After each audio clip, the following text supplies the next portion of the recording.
اللهم صل على سيدنا. میرے سامنے سورہ التین ہے جو قرآن مجید کی مکی صورت ہے، 1 رکوع اور 8 آیات پر مشتمل ہے۔ اللہ تعالیٰ جل شانہ نے 4 قسموں سے اس صورت کا آغاز کیا ہے۔ والتین والزیتون وطور سینین وہذا البلد الامین۔ قسم ہے تین کی، زیتون کی، طور سینا کی اور اس امان والے شہر کی۔ تین سے مراد اور زیتون سے مراد، تین سے مراد انجیر ہے اور زیتون یہ بھی ایک خود رو درخت ہے جو خشک پہاڑوں پہ اگتا ہے۔ 1000 سال سے زیادہ اس کی عمر ہے اور اس سے پھر تیل نکلتا ہے جو جلانے کے بھی کام آتا ہے اور کھانے کے بھی کام آتا ہے۔ انجیر بھی ایک ایسا پھل ہے جو انسان کے لیے انتہائی مفید ہے، جسم کو فربہی دیتا ہے اور بلغم کو چھانٹتا ہے اور بے پناہ خصوصیات اور طبی خواص اس کے اندر موجود ہیں۔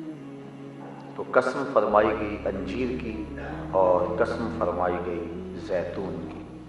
دنیا کا کوئی تیل ایسا نہیں ہے جو کھانے کے بھی کام آتا ہو اور جلانے کے بھی کام آتا ہو، یہ صرف زیتون میں خصوصیت رکھی گئی ہے۔ پھر بالکل خشک پہاڑوں میں یہ درخت اگتا ہے، لیکن ان درختوں سے پھر تیل نکلتا ہے۔ یہ اللہ کی قدرت کی نشانی ہے۔ ایک قول تو یہ ہے کہ تین سے مراد انجیر ہے اور زیتون سے مراد زیتون ہے۔ دوسرا قول جس کو حضرت عبداللہ ابن عباس رضی اللہ تعالی عنہ نے روایت کیا ہے کہ تین سے مراد وہ مسجد ہے جو جودی پہاڑ پر حضرت نوح علیہ السلام نے بنائی تھی جب ان کی کشتی کنارے لگی اور پوری زمین پہ پانی تھا، تو پہاڑ کے اوپر عبادت کے لیے جو مسجد بنائی اس مسجد کا نام التین تھا۔ اور زیتون سے مراد مسجد اقصی ہے۔ تیسرا قول جس کو حضرت قتادہ نے بیان کیا ہے کہ تین سے مراد وہ پہاڑ ہے جس پر دمشق آباد ہے اور نبیوں کا مولد و مسکن رہا ہے، اور زیتون سے مراد وہ پہاڑ ہے جس پر مسجد اقصی آباد ہے۔ علماء نے اس پر اور بھی کئی اقوال کیے ہیں، لیکن یہ 3 قول معتبر ترین ہیں۔ بعض نے کہا کہ تین سے مراد اصحاب کہف کی مسجد ہے اور زیتون سے مراد مسجد اقصی ہے۔ بعض نے کہا کہ تین سے مراد مسجد حرام ہے اور زیتون سے مراد مسجد اقصی ہے۔ حضرت امام قرطبی نے پہلے قول کو ترجیح دی ہے کہ تین سے مراد انجیر ہے اور زیتون سے مراد زیتون ہے۔ حضرت صاحب روح المعانی علامہ محمود آلوسی شکری بغدادی علیہ رحمہ نے اس قول کو ترجیح دی ہے کہ تین سے مراد وہ پہاڑ ہے جہاں دمشق آباد ہے اور زیتون سے مراد وہ پہاڑ ہے جس پر مسجد اقصی آباد ہے۔ بہرحال تین کی اور زیتون کی قسم فرمائی، وطور سینین اور طور سینا کی۔ یہ وہ پہاڑ ہے جس پہ حضرت موسیٰ علیہ السلام کو وحی آتی رہی ہے اور الواح تورات کا نزول بھی اسی پہاڑ پہ ہوا تھا۔ اسے طور سینین بھی کہتے ہیں، طور سینا بھی کہتے ہیں، طور سینا بھی کہتے ہیں۔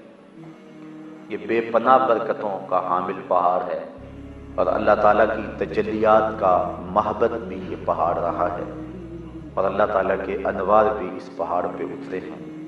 وہذا البلد الامین، اور اس امان والے شہر کی قسم۔ اس سے مفسرین کی متفقہ رائے یہ ہے کہ مکہ المکرمہ مراد۔ قسم ہے محبوب مجھے اس جگہ کی جہاں بیت المقدس ہے، قسم ہے اس پہاڑ کی جہاں دمشق آباد ہے، قسم ہے اس پہاڑ کی جہاں حضرت موسیٰ پر وحی اترتی رہی ہے، اور مجھے تیرے امن والے شہر کی قسم، یہ 4 قسمیں فرمائیں۔ یہ مکہ المکرمہ کو حضرت ابراہیم علیہ السلام نے امن والا شہر بنایا، اور اس سے قبل اطراف مکہ اور مکہ المکرمہ میں لوٹ مار کا بازار گرم تھا، لیکن جب اللہ نے ان کی دعا کو قبول کیا تو اگر کسی جانور کے پیچھے بھیڑیا بھی لگ جائے اور کسی جو ہے وہ ہرن کے پیچھے شکار کرنے والے پیچھے لگ جائیں تو وہ اگر حرم کے اندر داخل ہو جائے تو وہ بھیڑیا بھی پیچھے ہٹ جاتا ہے کہ یہ امن والے شہر میں آ گیا۔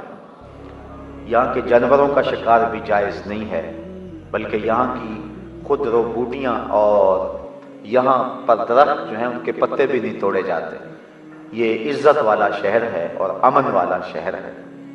شاید میں نے پچھلے درس کے موقع پہ اس بات کو اجمالاً آپ کے سامنے رکھا تھا کہ الیکشن کمپین میں اوباما نے کہا تھا کہ اگر دنیا کا امن چاہتے ہو تو 2 شہروں کو مٹا دو، ایک مکہ المکرمہ کو اور ایک مدینہ النبی کو، معاذ اللہ۔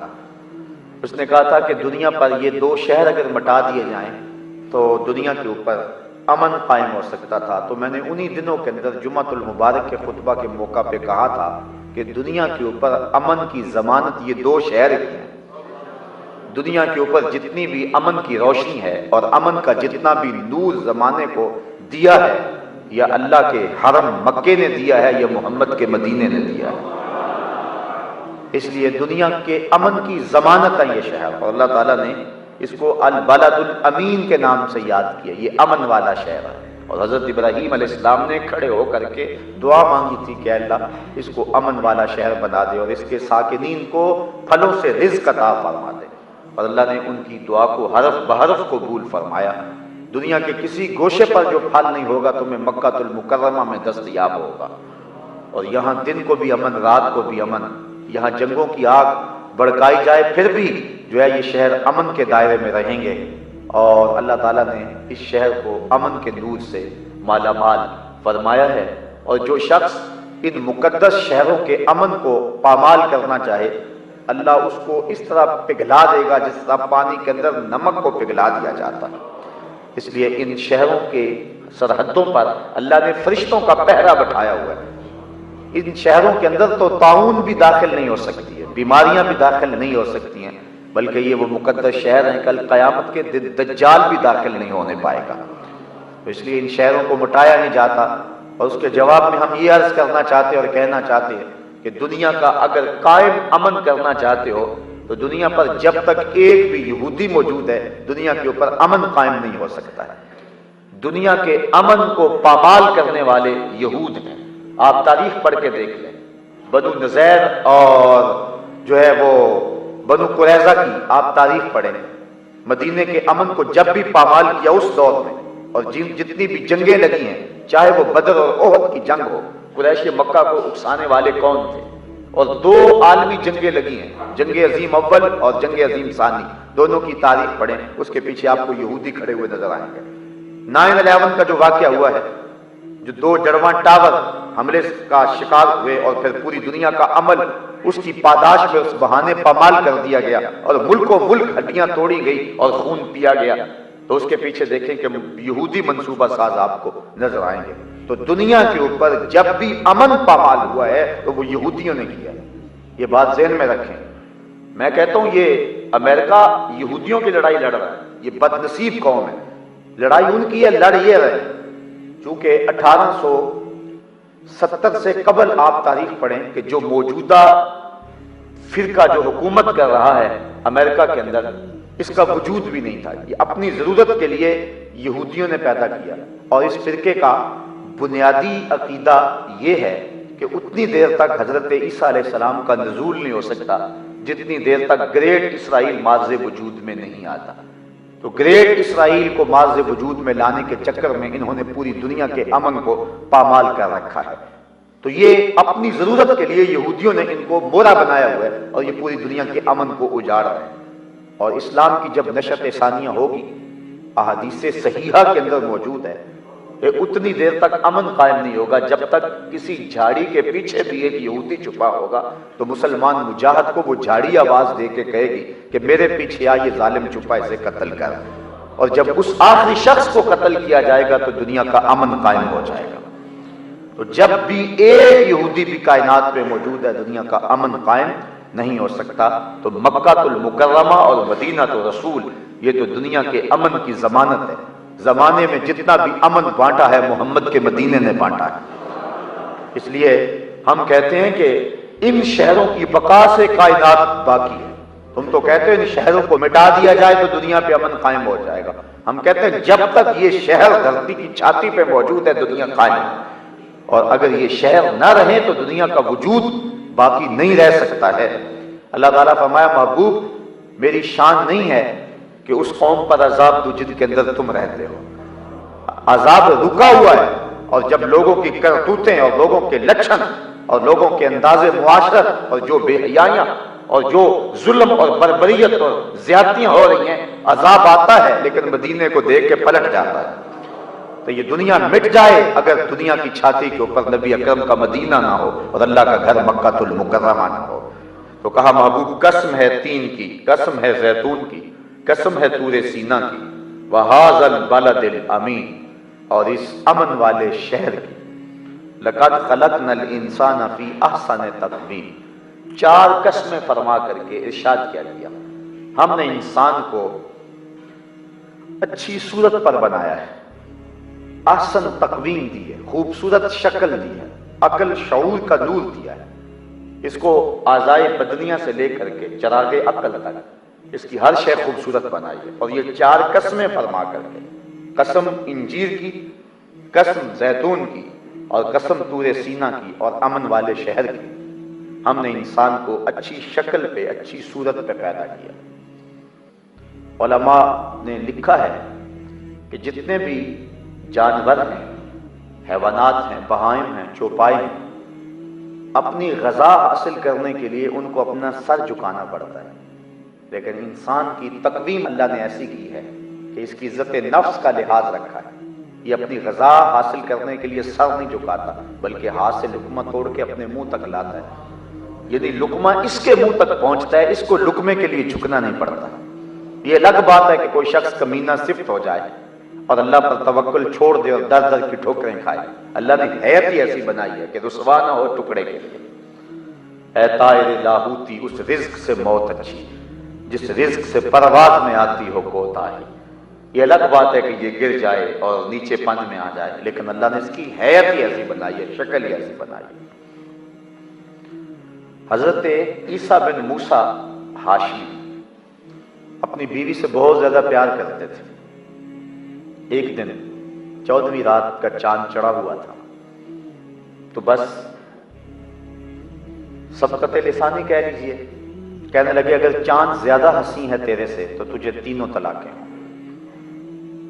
بیوی نے فوراً پردہ کر لیا، حجاب اوڑھ لیا، کہا کہ چاند تو پوری آب و تاب کے ساتھ چمک رہا ہے اور میری رنگت میں وہ چمک تو نہیں ہے، لہذا تو نے مجھے تینوں طلاقیں دی تو طلاق واقع ہو۔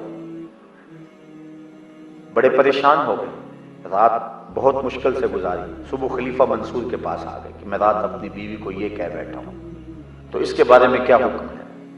تو خلیفہ منصور نے علماء کو بلایا اور یہ مسئلہ سامنے رکھا۔ سب نے کہا طلاق ہو گئی، کیونکہ بہت خوبصورت ہوگی لیکن چاند تو پھر بھی چاند ہے۔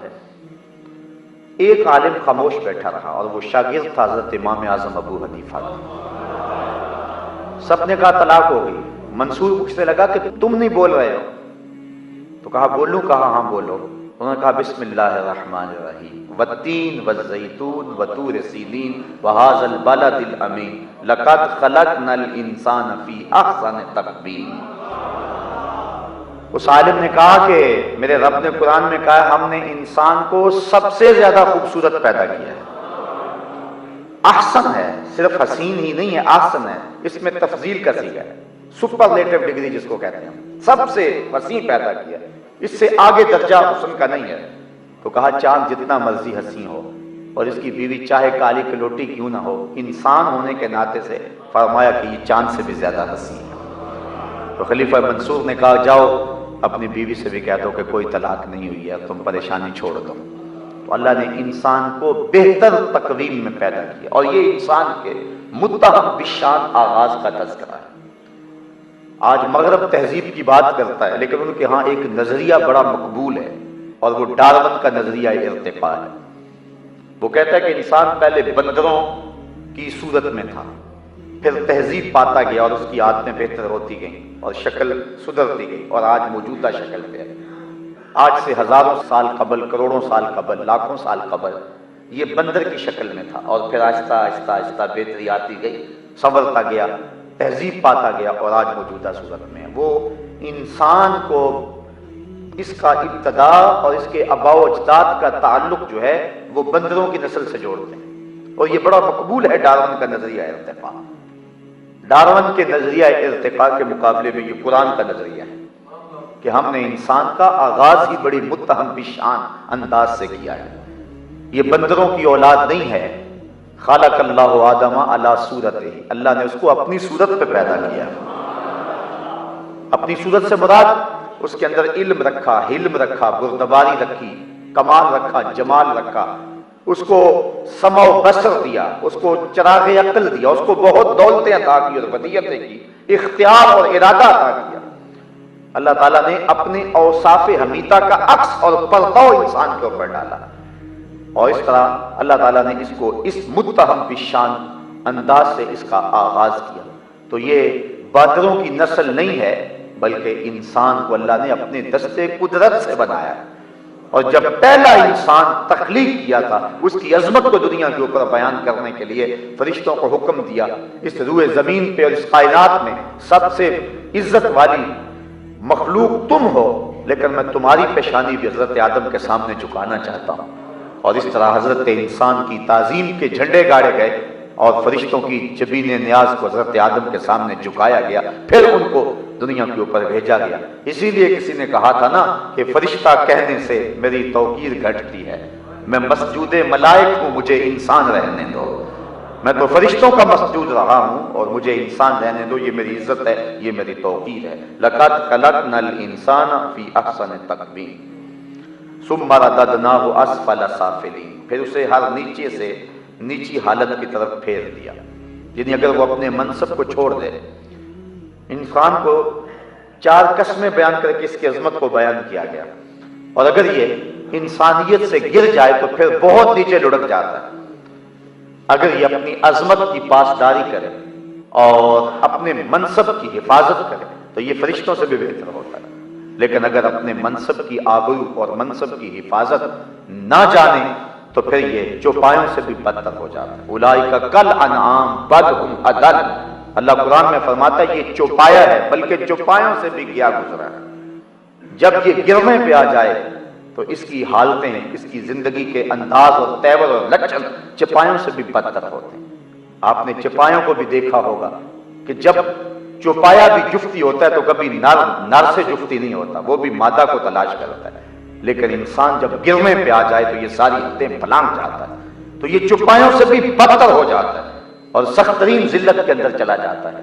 اس لیے فرمایا کہ ہم نے اس کو احسن تقویم میں پیدا کیا ہے، اس کی صورت بڑی اچھی بنائی ہے، اس کی آنکھوں میں روشنیاں رکھی، اس کے کانوں میں نغمے رکھے، اس کی زبان کو بولنے کا انداز اور سلیقہ دیا، اس کو اتنا خوبصورت دماغ دیا ہے کہ آج کے ماہرین کہتے ہیں اگر ایک انسان کے دماغ کا کمپیوٹر تیار کیا جائے تو نیو یارک شہر سے بڑا کمپیوٹر ایک شخص کے دماغ کا بنے۔ ایک انسان کو اتنی قوت عطا فرمائی، اس کو دھڑکتا ہوا دل دیا گیا ہے، نظام تنفس دیا گیا ہے، نظام انہضام دیا گیا، اس کو پٹھوں کا نظام دیا گیا، اس کو پکڑنے کے لیے ہاتھ دیے گئے، اس کو بولنے کے لیے زبان دی گئی، قوت ذائقہ دیا گیا، اس کو سونگھنے کے لیے ناک دی گئی ہے، اور ناک کو منہ کے قریب رکھا گیا کہ جو کھانے لگا ہے اس کے اندر اگر تعفن ہے تو ناک فوراً اس کا احساس کر لے اور یہ فوراً پیچھے ہٹا دے، اس کے اندر کوئی گندی شے نہیں جانی چاہیے، اس لیے ناک کے ڈکنے منہ کے قریب رکھے تاکہ اس کے منہ میں گندی چیز نہ جائے۔ لیکن یہ کتنا بدبخت ہے، یہ رشوت بھی کھا گیا، یہ چوری کا مال بھی کھا گیا، اس نے سمجھا ہی نہ کہ میرے رب نے میرے لیے یہ کتنے اہتمام کیے کہ میرے اندر جس کے اندر ظاہری گندگی ہو وہ بھی میرے اندر نہ جانے پائے، لیکن اس نے وہ گند کھایا اور اس نے وہ غلاظتیں کھائیں کہ میرے رب نے بار بار جن کی ممانعت فرمائی اور تاکید کی کہ تم ان کے قریب تک نہ آؤ۔ تو انسان جب گرنے لگتا ہے تو پھر بہت نیچے لڑک جاتا ہے۔ اس لیے فرمایا ثم رددناہ اسفل سافلین، پھر اسے ہر نیچی سے نیچی حالت کی طرف پھیر دیا گیا۔ اللہ اکبر۔ علماء تفسیر نے اس سے مراد بڑھاپا بھی لیا ہے کہ پھر وہ بڑھاپے میں چلا گیا، اور وہ جو بچپن والی حالت تھی پھر اسی حالت میں آ گیا، پھر قوا مدمحل ہو گئے، آنکھوں کی بینائی کم ہونے لگی، کانوں کے پردوں کے اندر وہ آواز اور وہ فہم کا جو نور رکھا گیا تھا وہ ماند پڑنے لگا، پھر اعضاء مدمحل ہو گئے، پھر ٹانگیں لڑکھڑانے لگی، ہاتھوں کی گرفت کمزور ہو گئی، پھر کڑیل جوان شخص جو تھا جب بڑھاپے کی طرف گیا تو اس کی کمر میں خم آنے لگا، پھر بالوں میں سفیدی اترنے لگی، پھر دانت گرنے لگے، پھر اسی عالم کے اندر جس طرح بچپن میں تھا پھر کسی کا محتاج ہو گیا، پھر گندگی میں بچھڑ جاتا ہے تو خود اپنے آپ کو دھو بھی نہیں سکتا ہے، پھر ایک گھونٹ دودھ کا محتاج ہوتا ہے۔ زمانہ جس کا محتاج تھا آج اس نے پانی بھی مانگنا ہے تو لوگوں کے چہرے کے تیور دیکھتا ہے، تو زمانہ پھر اسی حالت میں اس کو پلٹا کے لے آیا۔ یہ ہے ثم رددناہ اسفل سافلین۔ اللہ اکبر۔ کاش کہ انسان بوڑھوں کو دیکھ کر اپنی زندگی کو اللہ کی دہلیز پہ لے آئے، کاش کہ بچوں کو دیکھے تو اپنی زندگی کو روشنی دے لے، لیکن انسان اگر عبرت پکڑنے لگے تو عبرت پکڑ لیتا ہے، اور نہ پکڑنے پہ آئے تو اس کے سامنے بڑے بڑے واقعات بھی ہو جائیں لیکن یہ عبرت کا نور حاصل نہیں کر سکتا ہے۔ دیکھے پیچھے پلٹ کے بچپن کی طرف، اسے ضرور خدا یاد آئے گا، پھر آگے بڑھاپے کی طرف دیکھے پھر بھی اس کو کچھ یاد آئے گا کہ میں نے بھی اس حالت کی طرف جانا ہے۔ الا الذین آمنوا وعملوا الصالحات، مگر جو ایمان لائے اور اچھے کام کیے، فلہم اجر غیر ممنون، تو انہیں بے حد ثواب ہے، ایسا اجر جو ختم نہیں ہونے پائے گا، انہیں ایسی جنت دی جائے گی جس کا نقطہ انجام نہیں۔ دنیا کی ہر نعمت زوال پذیر ہے، ہر کمال زوال کا شکار ہوتا ہے، لیکن آخرت کے اندر جو کمال ملے گا اس کو زوال نہیں ہوگا۔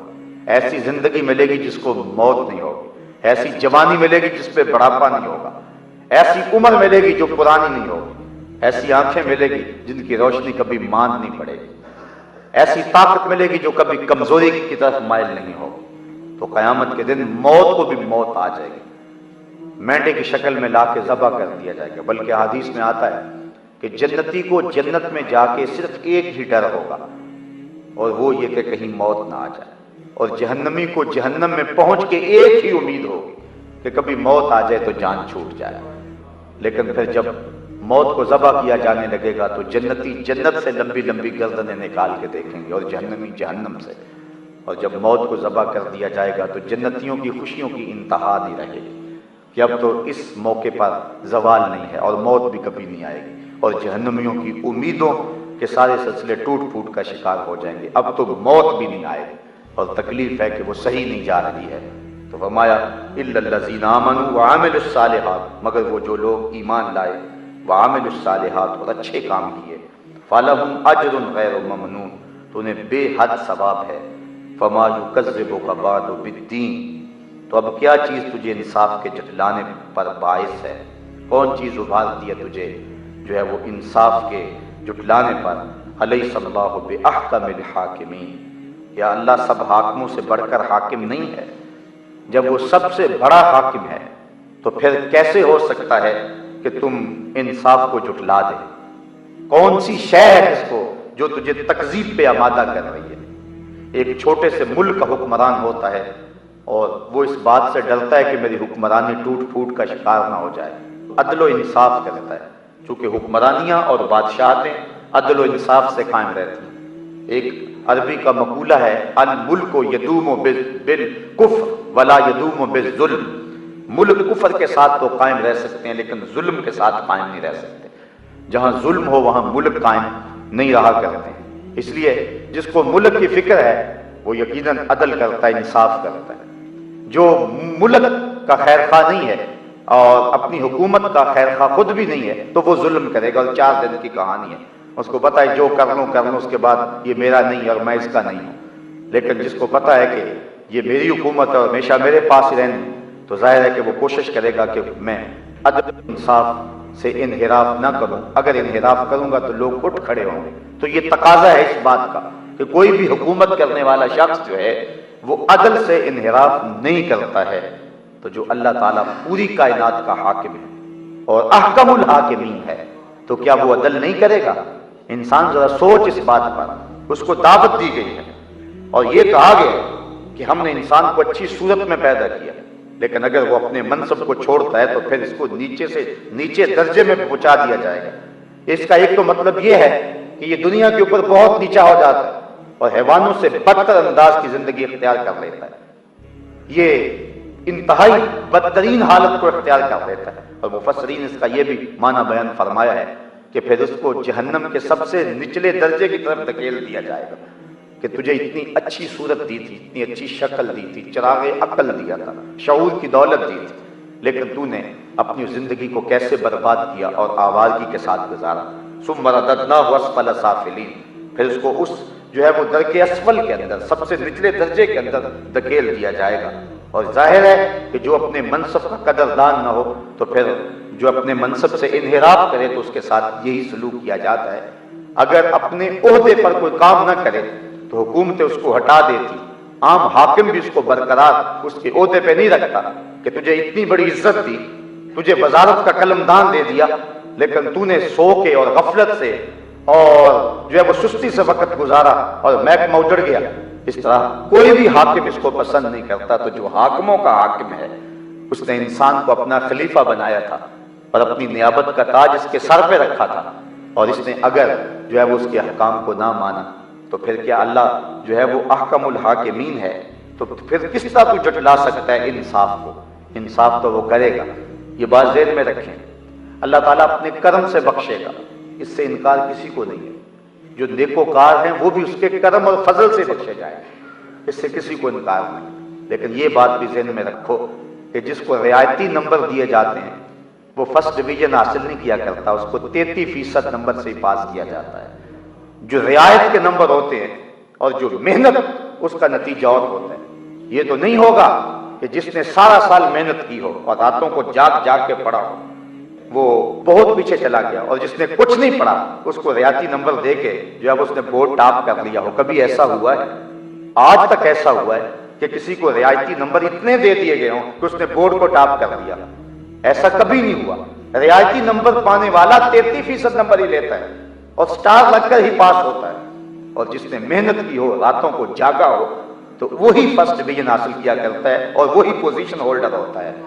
اللہ تعالیٰ جل شانہ ان لوگوں کو جنہوں نے اس کے حکموں کو توڑا اور اس کے فرامین کو پس پش ڈالا، اور وہ لوگ جنہوں نے راتیں سجدوں میں گزاری، قیام اور رکوع میں گزارا، قیامت کے دن سب کو ایک صف میں کھڑا نہیں کرے گا. ام لکم کتاب فیہ تدرسون، کہا تم یہ کہاں سے پڑھ رہے ہو؟ یہ کہاں لکھا ہوا ہے کہ سارے اللہ تعالیٰ ایک جگہ کھڑے کر دے گا؟ غریبوں کی آبروئیں لوٹنے والا، یتیموں کا خون نچوڑنے والا، اللہ کی حدوں کو توڑنے والا، اور ساری رات نشے میں دھت رہنے والا، اور دوسری طرف رات کی تاریکی میں دکھیوں کی مدد کرنے والا، اور انسانوں کی ہمدردی کے جذبوں سے سرشار شخص اور انسانیت کے لیے انتہائی نفع بخش شخص، کیا کل قیامت کے دن ایک ہی صف میں کھڑے کر دیے جائیں؟ ایسا نہیں ہوگا. اللہ تعالیٰ ارشاد فرماتا ہے فما یکذبک بعد بالدین، تو اب کیا چیز تجھے انصاف کے جھٹلانے پہ باعث ہے؟ الیس اللہ باحکم الحاکمین، کیا اللہ بہت بڑا حاکم نہیں ہے؟ بڑے حاکموں کا حاکم نہیں ہے؟ سب حاکموں سے بڑھ کر حاکم نہیں ہے؟ تو جب عام حاکم ایسا نہیں کرتا ہے تو پھر اللہ جو سب حاکموں کا حاکم ہے وہ ایسے کس طرح کر سکتا ہے؟ ذرا اس بات پہ غور کر. اللہ اکبر. جب یہ آیت کریمہ حضور پڑھا کرتے تھے تو عرض کیا کرتے تھے سبحان اللہ فبلا، اللہ کی شان کیوں نہیں ہے، ایسا ہی ہے. یعنی اللہ تعالیٰ ایسا ہی ہے اور سب حاکموں سے بڑھ کر کے حاکم ہے. تو اللہ تعالیٰ جل شانہ اپنی حاکمیت کا یہاں اعلان کر رہا ہے، اور ہم نے سورہ التین کی روشنی میں اپنی زندگی کو دیکھنا ہے. حضرت امام غزالی فرماتے اللہ نے 3 طرح کی مخلوقیں پیدا کی. ایک مخلوق وہ ہے جس کے پاس چراغ عقل ہے لیکن شہوات انہیں نہیں دی گئی، اور مخلوق وہ ہے جن کے پاس شہوات نفسانیہ تو ہیں لیکن ان کے پاس عقل نہیں ہے، اور تیسری مخلوق وہ ہے جن کو عقل بھی دی گئی ہے اور شہوات بھی دی گئی ہے. فرمایا پہلی مخلوق جن کو عقل کے چراغ سے مالا مال کیا گیا ہے لیکن انہیں شہوات نہیں دی گئی، وہ فرشتے ہیں، وہ گناہ کر ہی نہیں سکتے جو کہ شہوات ہیں ہی نہیں. اور دوسری وہ مخلوق کہ جن کو شہوات دی گئی ہیں، عقل کا چراغ ان کے پاس نہیں ہے، وہ بہائم اور چوپائے ہیں. اگر وہ نیکی نہیں کرتے ہیں تو ان کے پاس چراغ عقل ہے ہی نہیں۔ اور تیسری مخلوق وہ ہے کہ جن کو چراغ عقل بھی دیا گیا ہے، شہوات کی آزمائش بھی دی گئی، اور وہ حضرت انسان ہے۔ اور اگر یہ شہوات کے ہوتے ہوئے چراغ عقل سے کام لے تو فرشتوں سے بہتر ہوتا ہے، اور اگر یہ عقل کے ہوتے ہوئے شہوات سے ہی کام لے اور عقل کو چھوڑ دے تو پھر یہ جانوروں سے بھی بدتر ہوتا ہے۔ ہمیں دو طرح کی چیزیں دی گئی ہیں، ہم نے فیصلہ کرنا ہے، ہمارے ہاتھ میں، اور امتحان بھی تو یہی ہے۔ اگر ایک نابینا شخص کہے کہ میں نے آج تک کبھی غیر محرم کے چہرے کو نہیں دیکھا ہے، تو بتاؤ یہ اس کا کمال ہے؟ آج تک سینما گھر نہیں گیا ہوں، آج تک میں نے فلم نہیں دیکھی ہے، تو بتاؤ یہ اس کا کمال ہے؟ ایک شخص پیدائشی نابینا ہے، اگر وہ کہے تو یہ اس کا کمال نہیں ہے۔ کمال تو اس کا ہے کہ آنکھوں میں بجلیاں رکھی ہوئی اور نظارے قطار اندر قطار، لیکن پھر بھی وہ نظر اٹھا کر نہیں دیکھتا اللہ سے ڈرتے ہوئے۔ کمال اس کا ہے۔ کمال اس کا نہیں ہے کہ جو پانی کے قریب نہ جائے اور کہے کہ میرے پر گیلے نہیں ہوئے۔ کمال تو اس کا ہے، اس مرغابی کا، کہ جو پانی کے اندر رہتی بھی ہے اور جب باہر نکلتی ہے پروں میں ایک قطرہ بھی جذب نہیں رہنے دیتی۔ انسان کو شہوات بھی دی گئی، آزمائشوں کی کائنات بھی ہے، قطار اندر قطار نظارے بھی، قدموں میں پچھ رہا ہے، آرزوؤں کا ہجوم ہے، جوانی کا باغپن ہے، زندگی کی رنگینیاں اس کو کھینچ رہی ہیں، لیکن وہ سب کو جھٹک کر کے کہتا ہے کالا معاذ اللہ، میں کبھی بھی نظر اٹھا کر نہیں دیکھوں گا، میرا رب مجھے دیکھ رہا ہے۔ وہ 7ویں کوٹڑی میں بھی زلیخا سے کہتا ہے کہ میں تیری بات نہیں مان سکتا، میں تیری بات مانوں یا اپنے رب کی بات مانوں؟ تو پھر اس کے لیے رب کی رحمتیں برستی ہیں اور انوار اترتے ہیں۔ اس لیے حضرت انسان کو امتحان کی بٹی میں رکھا گیا ہے اور اس کو خوبصورت شکل دی گئی، اور اسفل السافلین کے اندر اگر یہ چلا گیا تو پھر یہ چوپایوں سے بھی بدتر ہے۔ ہم نے اپنی زندگی کو دیکھنا ہے کہ ہم کیسے گزار رہے ہیں۔ میں تو ایک بات کہا کرتا ہوں کہ اچھے مسلمان ہونا تو بڑی دور کی بات ہے، ہماری حالت تو یہ ہے کہ ہم اچھے انسان بھی نہیں بن سکے، جو اللہ کا ہم سے تقاضا ہے، ہم تو اچھے انسان بھی نہیں بن سکے۔ میں ایک دن جمعۃ المبارک پڑھانے کے لیے نکلا تو باہر ایک گدھا گاڑی کے پیچھے لکھا ہوا تھا جلنے والے کا منہ کالا، تو میں یقیناً سر پکڑ کے بیٹھ گیا۔ میں نے کہا ہم کس معاشرے میں جی رہے ہیں؟ ایک مزدور آدمی جو صبح سے لے کر شام تک مزدوری کرتا ہے اور بوریاں اٹھا اٹھا کے اپنی ریڑھی پہ رکھ کے اور اپنے بچوں کا رزق کماتا ہے اور شام کو گھر جاتا ہے، تو اس کے پیچھے بھی لکھا ہوا ہے، مطلب ہمارا معاشرہ اتنا گرا ہوا ہے کہ اس سے بھی حسد کرنے والے اس معاشرے میں موجود ہیں۔ تو جس معاشرے کی گراوٹ کا عالم یہ ہو تو وہ معاشرہ کیسے پنپ سکتا ہے؟ آج ہماری حالت جہاں تک پہنچ گئی ہے، بعض کا تکرار کے ساتھ ہو جاتی ہے، لیکن جب بیماری ہو تو بار بار دوائی ڈاکٹر کو وہی دینا پڑتی ہے۔ معاملہ یہ ہے کہ آج ہماری حالت یہ ہے کہ اگر کوئی باہر واٹر کولر نصب کرتا ہے تو اس کے ساتھ جو گلاس رکھتا ہے تو اس کو بھی زنجیروں کے ساتھ باندھ کے رکھتا ہے۔ ہم اخلاقی پستیوں اور گراوٹوں کا اتنا شکار ہو گئے کہ ہماری دست برد سے وہ گلاس بھی محفوظ نہیں رہتے، ہماری لیٹرینوں کے گندے لوٹے بھی زنجیروں سے جکڑے ہوئے ہوتے ہیں۔ جس قوم کی حالت یہ ہو، اخلاقی گراوٹ کا عالم یہ ہو، اب کس بات کو چھیڑوں؟ ایسی باتیں شرم آتی ہے جو کچھ ہماری اخلاقی حالت بنی ہوئی ہے۔ ہم انسان ہیں اور اللہ نے انسان کو اصل تکوین پیدا کی ہے، اس کو خوبصورت دماغ دیا ہے، اس کو درد رکھنے والا دل دیا ہے، اس کو زندگی کا حسن و جمال دیا ہے، اس کو دو روشن چراغ دیا۔ الم نجعل لہ عینین ولسانا وشفتین وہدیناہ النجدین۔ اللہ فرماتا ہم نے اس کو دو آنکھیں، ایک زبان اور دو ہونٹ نہیں دیے، ہم نے اس کو چراغ ہدایت نہیں دیا۔ الم نجعل لہ عینین ولسانا وشفتین وہدیناہ النجدین، اس کو سب کچھ دیا، اس کو پتہ ہے جب یہ میز کے نیچے سے رشوت لے رہا ہوتا ہے، اندر مفتی اس کو کہہ رہا ہوتا ہے کہ تو غلط کر رہا ہے۔ جب کسی کا گھر اجاڑتا ہے اس کو پتہ ہوتا ہے میں غلط کر رہا ہوں۔ جب کسی کی آبرو لوٹتا ہے تو اس کو اپنی بہن یاد نہیں ہوتی ہے، اس کو اپنی بیٹی یاد نہیں ہوتی ہے۔ جب ملک کے راز بیچتا ہے، جب اسلام کے قوانین پامال کرتا ہے، جب غریبوں کا خون نچوڑتا ہے اور ہڈیاں توڑتا ہے تو اس کو اس وقت کچھ یاد نہیں ہوتا ہے، انسانی تقاضے بھول جاتا ہے۔ یہ رات کی تاریکیوں اور دن کے اجالوں میں جو بھی جرم کر رہا ہے رب دیکھ رہا ہے، اس کی نظروں سے یہ پوشیدہ نہیں ہے۔ اگر یہ اپنی عقل کے چراغ کی روشنی میں چلنا سیکھ جائے تو زندگی کا جمال اس کو نصیب ہوگا۔ لیکن اتنا گر جاتا ہے اس کو کسی چیز کی پرواہ بھی نہیں ہوتی ہے، اور یہ انسانی قدروں کو پامال کر دیتا ہے۔ اللہ اکبر! یہ اس قدر گراوٹ کا شکار ہوتا ہے کہ اس کو انسان کہتے ہوئے شرم آتی ہے۔ بلکہ میرے رب نے بل ہم عدل بھی اس میں تفضیل کا صیغہ ہے، یعنی جو ہے وہ گمراہی کے سب سے آخری درجے میں پہنچ جاتا ہے۔ جانوروں اور باقی جو بہائم ہیں ان سے بھی یہ بدتر ہو جاتا ہے۔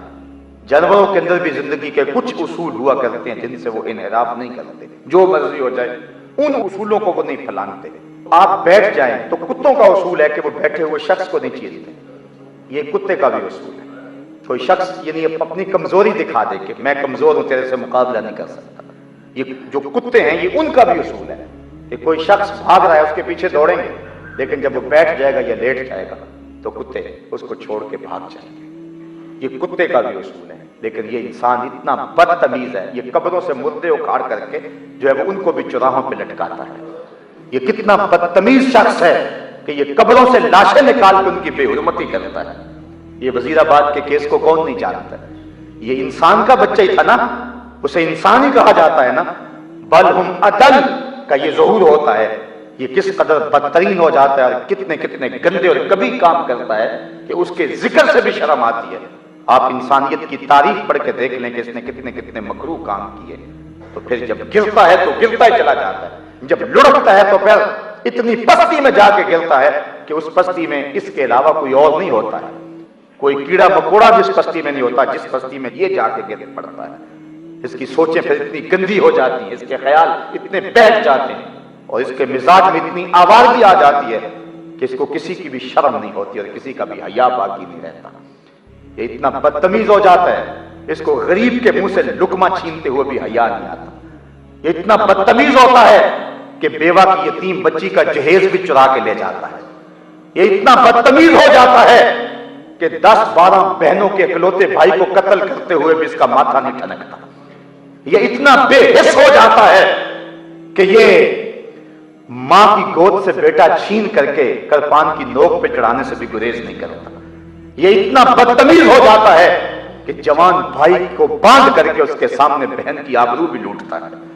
اتنا بدتمیز ہو جاتا ہے کہ اس کو انسانی کوئی قدر یاد نہیں رہتی، کوئی حیا کا زاویہ اور حیا کا کوئی ضابطہ اس کے پیش نظر نہیں ہوتا۔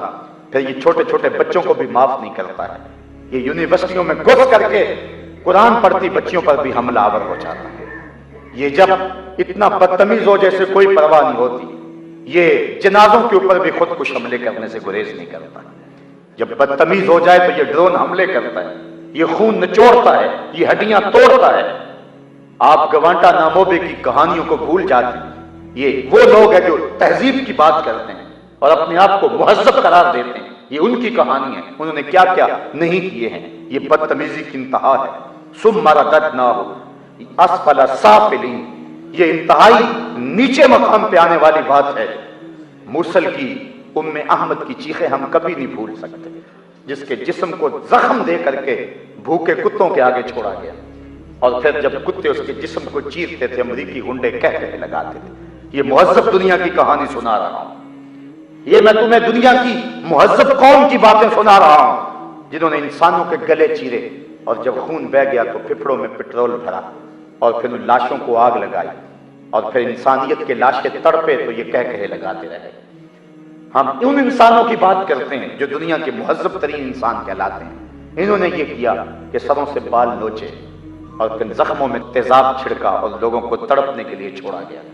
یہ ان لوگوں کی کہانی ہے جنہوں نے گوانٹا ناموبے کے ٹائلٹ میں مسلمان قیدیوں کو ٹارچر کرنے کے لیے ان کے ٹائلٹ میں ٹشو پیپر کی جگہ قرآن کے ورقے بھی رکھے تاکہ ان کو ذہنی اذیت ہو۔ یہ جنرل ہوڈ نے کام کیا تھا، اور بدقسمتی سے ہمارے ملک میں اس بدبخت کے پاؤں تلے سرخ قالین بھی بچھائے گئے۔ اس کرتوت کے بعد جو یہاں آیا تھا تو اس کے نیچے جو ہے وہ قالین بچھائے گئے اور اس کا استقبال کیا گیا۔ یہ اللہ کا قہر ہے اور غضب ہے جو پاکستان پہ پڑ رہا ہے، یہ بات ذہن میں رکھیں۔ ہم نے ان بدبختوں کی تعظیم کی اور توقیر کی جنہوں نے دین کی حرمت کو پامال کیا، جنہوں نے اتنے گھنونے اور گھٹیا کام کیے۔ انہیں ایک انسان تو کہنا درکنار، وہ تو حیوانوں سے بھی گئے گزرے، لیکن ہم ان کے لیے جو بچتے رہے چند ٹکوں کے لیے اور چند ڈالروں کے لیے ہم ان کی چاپلوسیاں کرتے رہے اور ان کے نیچے جو ہے وہ قالین بچھاتے رہے، جب اللہ کے قرآن کو ٹائلٹ میں ٹشو پیپر کی جگہ رکھنے والے اشخاص کی پذیرائی جس وطن اور جس ملک میں ہوگی، کیا اللہ ناراض نہیں ہوگا؟ اس کا قہر و غضب پھر جوش میں نہیں آئے گا؟ بحیثیت قوم ہمیں اور ہمارے حکمرانوں کو توبہ کرنے کی ضرورت ہے۔ اگر وہ سچے دل سے توبہ کر کے رب کے مخلص نہیں ہو جاتے تو یہ عذاب نہیں ٹلے گا، یہ دن آتے رہیں گے۔ یہ تھوڑے بدترین دن ہیں کہ ایک شخص اپنی بیٹی کو یونیورسٹی میں چھوڑ کر کے آتا ہے، 2 گھنٹے کے بعد اس کو فون آتا ہے کہ بیٹی کی لاش اٹھا کے لے جاؤ۔ کیا اس لیے تقدیر نے چنوائے تھے تن کے، بن جائے نشیمن تو کوئی آگ لگا دے؟ اس لیے پاکستان تو نہیں بنایا تھا۔ آج ہم اس ملک میں جو حالات دیکھ رہے ہیں یہ انسان کے گرنے کی مثال ہے جس کو ہم دیکھ سکتے ہیں، اور انسان کی رسوائی کی مثال ہے۔ صاحب آؤ ہم اچھے انسان بنیں، اور اچھا انسان وہی ہے جو اچھا مسلمان بنے، زندگی کو نیکی کا جمال دیں اور اللہ اس کے رسول کی راہوں پہ آ جائیں، اپنے رب کے حضور جھک جائیں۔